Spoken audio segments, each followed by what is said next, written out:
I think this is on now.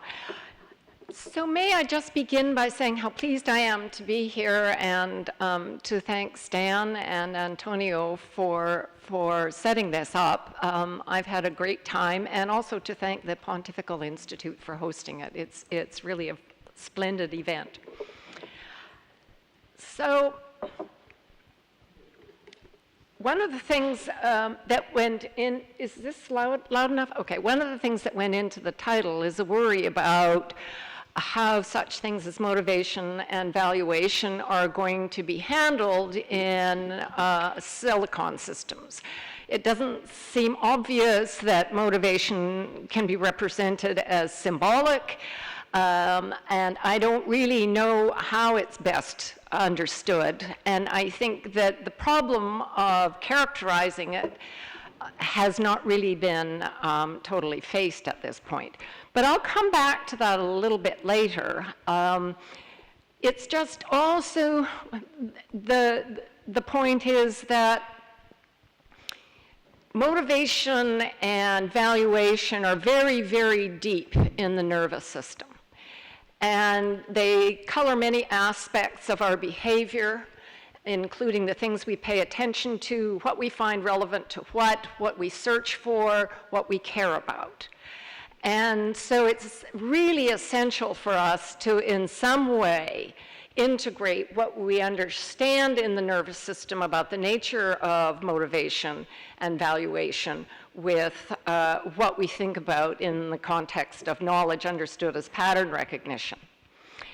With regard to the future, I just wanted to say, oh yes, I have to do two things here.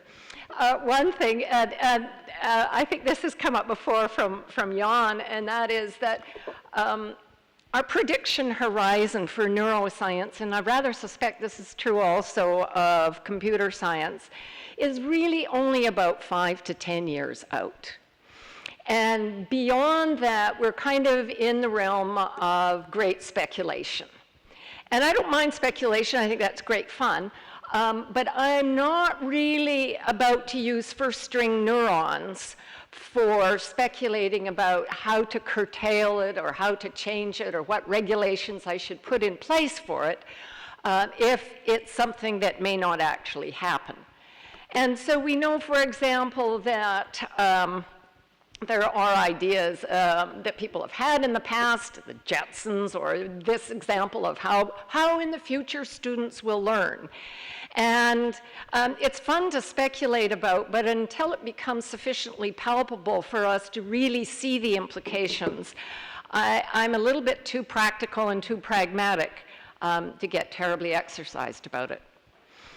Related to my topical question, and this also has come up a number of times, whether intelligent functioning is just pattern recognition. Now, I don't think anybody has exactly said that, although Jan said it was pattern recognition plus planning. But it's probably, at least as we understand it in the context of actual animals, ourselves and others, it seems to be more than that, and it does seem to have a lot to do with getting on in the physical world, but certainly in the case of highly social animals, it has to do with getting on in the social world. And those humans and chimpanzees or baboons or even rats that can't get on in the social world tend not to thrive, they tend not to do very well. You may not want to think of that as intelligence, although since we don't really know what intelligence is, I'm not quite sure why you wouldn't. Now, I mentioned when I introduced myself that I'm really interested in social neuroscience. So in 1975, Ed Wilson said, "The evolution of human sociality is the fundamental conundrum of biology." And the question that I have is, where do values come from? I'm just sort of quickly pointing this out modestly, just so that I do have a chapter in there on free will and also a chapter on morality where I talk about these issues. In any case, Darwin raised this question in 1871 in The Descent of Man. And he made the observation that our moral sense or our conscience depends on our social instincts, habits and skills, and reason.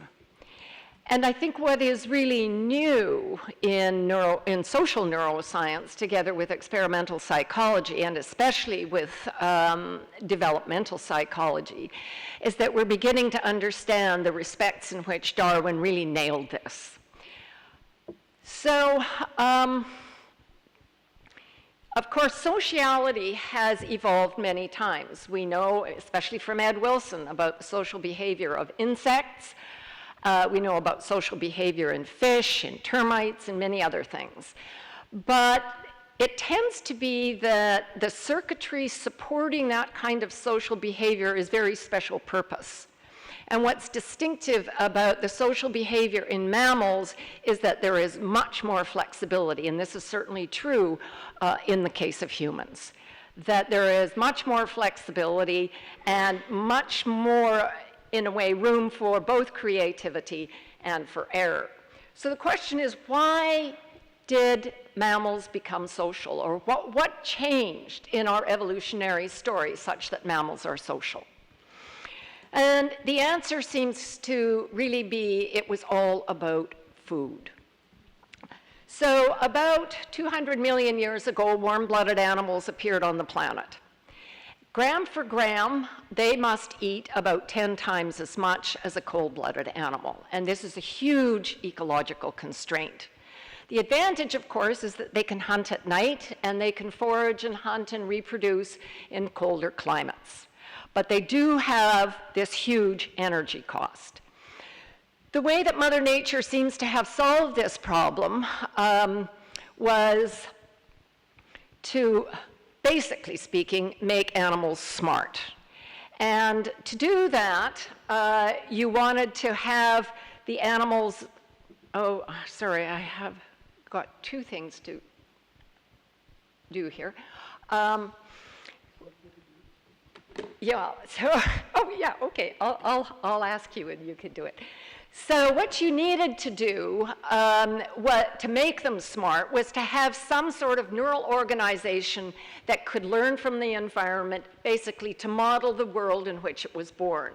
You get a huge amount of flexibility that way, because no matter where you happen to be, that structure can learn how to function well in that particular environment. Now, the downside of doing that, of course, is that you are born very immature. And if you're not born immature and everything is wired in, then you don't have much flexibility, and heavy learning can't really get a grip on you. Now, if that's the downside, then the problem was, who is going to care for the dependent infant until it achieves sufficient maturity to be independent? And the answer, of course, is the adult who is closest by, and that's the mother. So what seems to have happened is that the very deep old structures in the hypothalamus and in the basal ganglia were repurposed and reorganized in such a way that the mother's sense of self expanded to include the offspring. And this is a huge genetic change. And so just as the mother rat will take care of her own food and warmth and safety, so she takes care of the food and warmth and safety of her offspring. She feels pain when they feel pain, or when they are endangered, or when they are squealing with hunger. She feels pleasure when they are together and when they are well-fed and thriving. And the same is true for the infant. And so what we see in a very interesting way then is the expansion of self-care and the circuitry that supports that into the domain of other care. So next slide. And with other relatively small genetic changes, there can be an extension of care to kin, to mates, to friends, and so forth. And much will depend on the very specific ecology in which the species finds itself. So the evolution of homeotherms then basically seems to be a kind of trade-off between learning capacity and newborn independence. Now, sociality in general and morality in general involve both pleasure and pain. We find approval pleasurable, we find disapproval painful. Various species of social animals will ostracize badly behaved or highly disruptive individuals, and as we know from field anthropologists, such individuals tend not to last long, whether they're baboons or chimpanzees or wolves, or indeed whether they're humans. It also involves learning practices and learning norms. So the part of the story in very truncated form that I've given you so far is what I call the platform for sociality or the platform for morality. And it's not very specific about social conventions, practices, norms, rules, and what have you. But it provides the social motivation that makes the learning possible. And what happens then is that once the offspring are within the group and with the mother, they learn the social practices, norms, and conventions, drawing upon the resources of the reinforcement learning system and its connection to the cortex. They learn those norms and become part of the group. Or if they don't learn those norms, then they have to vamoose. Now, I think that morality and social behavior is actually amazingly complicated. There are philosophers who think that it really just consists in cleaving to a rule like maximizing aggregate utility. And alack and alas, if that were true, it might be nice, but it isn't true. It's, it's painfully, horribly, obviously not the case that maximizing aggregate utility is what we can do and what we ought to do. It does involve judgment, and it involves balance. And somehow those very deep valuations of care and concern that trigger powerful emotions are an essential part of the story. And I have a feeling when Jan this morning made this comment which sort of really woke me up. He said that intelligence and morality are orthogonal. And I kind of think that what he means there is that the part of the system that is essential for social behavior, getting on, getting along, being reasonable, being fair, knowing what it is, when to tell the truth and when not, need not be part of the system that can do higher mathematics or that can create extremely complex things. Now, obviously, you have to have enough in the way of wits, so to speak, in order to be able to learn the social conventions and when to apply them appropriately. But something like that, I think, is probably right, and it's probably essential for our species that it is the case. Because if we had to rely on the moral judgment, say, if I may take a fanciful example, of just the physicists and the mathematicians, as opposed to including the farmers and the fishermen and the carpenters and so forth, we would, I think, be in a very bad way. That is perhaps a prejudice, but there you go. Let's see, one more slide, and this kind of connects in a way to what Alex was saying, but I think, and it also connects really to Josh's worry about uncertainties.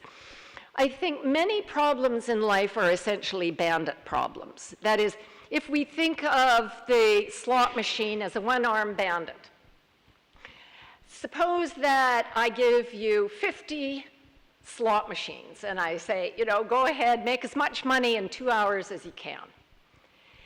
Typically, what is a useful strategy is to get some small subset of them, kind of figure out what properties they have and work them as best you can.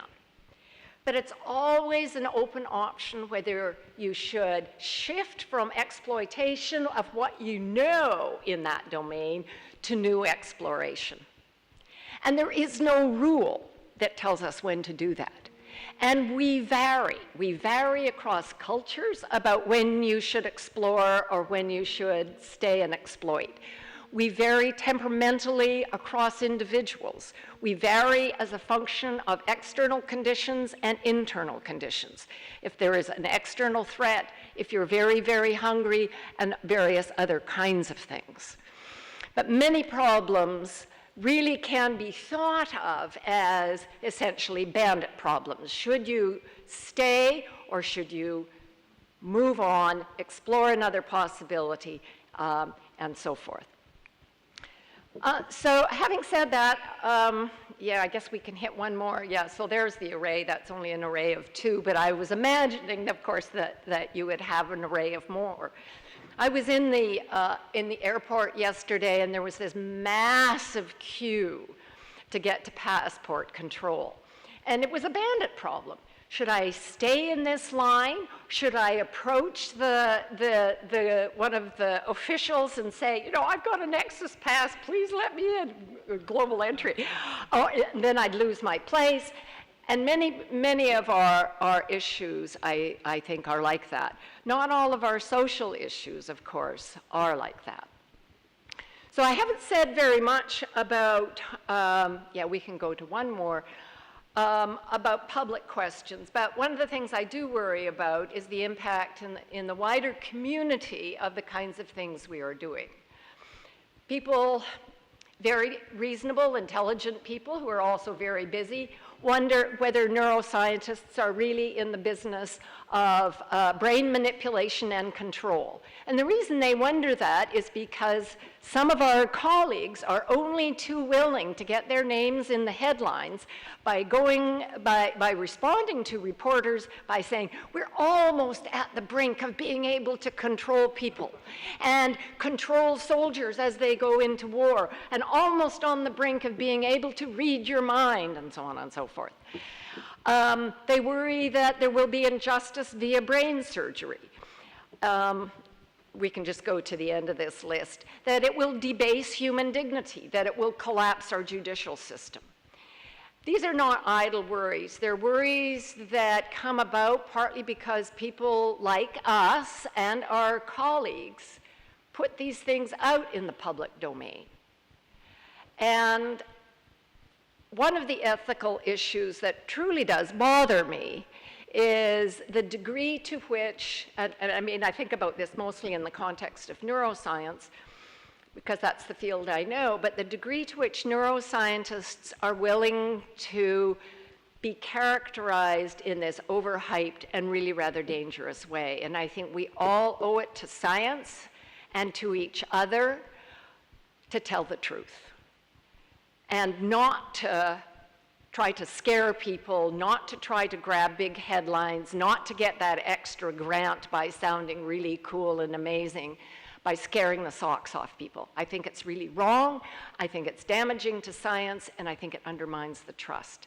I'm sorry if I sound a bit schoolmarmish on that, but I've seen it happen in the US, and I think it's unfortunate, and the people who will pay the costs are the researchers who are doing really good and profound work, but who refuse to sell it as the greatest thing since sliced bread. The final worry I have, of course, is a practical worry that Stan mentioned early on, and that is what happens to meaningful work. I think we can already see the results of automation in the so-called flyover zones, the between coast zones in the United States. And it's something that it's not good enough for us to sort of just regret and say, oh, gee, you know, next time I'll have to donate more, or next time I'll have to maybe drive more people to the polls. I think we actually have to do more, and we have to think seriously about what's going to happen, what kind of instabilities socially are we going to face when many people cannot get and cannot have meaningful work that pays a living wage. That's it.